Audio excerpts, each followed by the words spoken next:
দেখেন এই গরুটার অনেক কষ্ট হচ্ছে। এই মাথায় এত অনেক পানি লাগছে, কিছুই হচ্ছে না। গরুটা দেখেন কত অসুস্থ হয়ে গিয়েছে রোদের জন্য। গরুর মালিকের অনেক টাকা লস হয়ে গিয়েছে।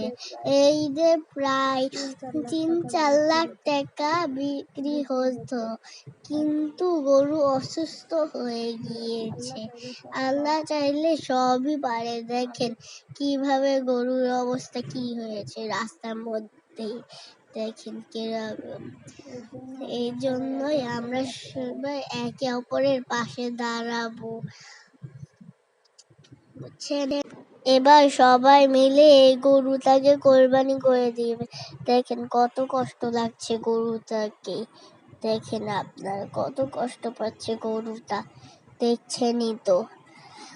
দেখেন ভিউয়ার্স, আর আমি যা যা বললাম পেজের জন্য সেটা কিন্তু অবশ্যই করবেন, ফলো করবেন, নাহলে আপনাদের পেজের ক্ষতি হয়ে যাবে। প্লিজ আপনারা সেগুলা, এটা আপনারও ভালো হয় আমাদেরও ভালো হয়। Okay viewers,